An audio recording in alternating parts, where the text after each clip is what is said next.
Now, despite waves of U.S. and Israeli airstrikes and explosions, huge crowds took to the streets of Iran's cities for an annual protest to express solidarity with Palestinians. This, as Israel says it hit more than 200 targets in Iran over the last 24 hours. And joining us now is CBS News chief correspondent Matt Gutman, who is in the Middle East in Amman, Jordan. Matt, what is it like in the conflict zone, and what does that tell us about the current strategy out there? You know, it's been much quieter over the past several days, Mugo. We have had many fewer incoming missiles. Very few drones get this far, and the sirens have been fewer, and that is a result of a couple of things happening. First, very obvious, we are talking about the combination of the U.S. and Israel hitting about 15,000 targets the past 14 days. That is a lot of ordnance, some of it very directed, and we have to remember at the very onset of the war, within the first 40 seconds, Israel wiped out Iran's top leadership, its Ayatollah, its supreme leader, senior figures in his administration. That was in the first 40 seconds, and they have continued to batter Iran, its military installations since. But Iran is a state that has been preparing for this for many, many years, and it is husbanding its stockpile of missiles, we are told. So they may be able to fire more, but they can't necessarily right now because they are preparing for a long war. And this has been their strategy. The longer the war, the more painful it is for the U.S., for Israel, and for Europe and the rest of the world, because oil prices will go up. The price of fertilizer will go up. About 30% of the world's fertilizer goes through the Strait of Hormuz, through which a fifth of the world's oil travels as well. There's also liquefied natural gas. So their strategy has always been, and they've said it from the start, is to prolong the war, to make the rest of the world hurt by bottling up the Strait of Hormuz, and then hopefully the U.S. or the other actors will climb down the tree. It doesn't seem like that's going to happen right now. The U.S. is determined, it says, to finish the job, to continue acting against Iran, and to open up the straits. And right now, it is not clear what that would look like. Okay, Matt Gutman in Amman, Jordan, for us. Appreciate your time today. Thank you.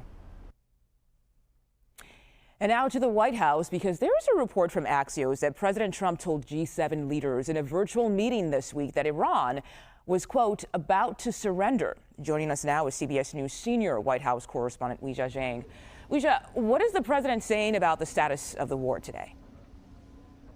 Well, all week we have been hearing the president essentially declare victory, saying that the U.S. has already won, but we need to win even more. He recently posted something along those lines, writing that we are totally destroying the terrorist regime of Iran militarily, economically, and otherwise. He goes on to talk about how Iran's Navy is gone, their Air Force is no longer, basically focusing on crippling the forces there, and then going on to say that the U.S. has unparalleled firepower. In another tweet, he also talked about what's to come for Iran and that they should brace themselves for another attack. So it seems that the president is sending some mixed messages. Earlier this week, he told me that he thought that the war was very much complete, pretty much, and indicated that it could wrap up in the next week or two. And that remains, but at the same time, you know, as we've been watching, the strikes continue. So I think the administration is signaling a lot of progress has been made, but they still have to achieve those 4 military objectives that the president laid out. Of course, one of them is ensuring that Iran does not have any nuclear capability left. And one key question that was asked during that press briefing with the defense secretary is, what are you going to do about the enriched uranium that requires someone to go in and get it and remove it? And he was asked whether that will be via troops or a diplomatic effort. And the secretary said that all options remain on the table. But of course, if the president wants to be able to say he has ticked off every single military objective, that is a big one and a big question that remains about how. And Weijia, in hopes of alleviating the oil shortage from the Strait of Hormuz closure, the administration is allowing the purchase of Russian oil that's already at sea. I want to ask you about the significance of this policy shift.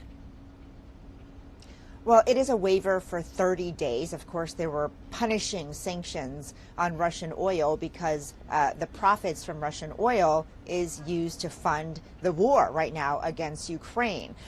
So two important things here, Mugo. The first is that it signals how serious the crude oil prices are, how the impact of the limitations on the Strait of Hormuz is really making a difference in the calculations for U.S. policy. The Treasury Secretary posted about this, saying that the president is taking decisive steps to promote stability in global energy markets and working to keep prices low as we address the threat and instability posted by the terrorist Iranian regime. Of course, all week we have been talking about how those oil prices are driving up the prices for gas and for diesel. Of course, people here at home feeling the impact every time they go to fill up their tanks. So the other part of this is that European allies, including the other members of the G7, have all condemned, lifting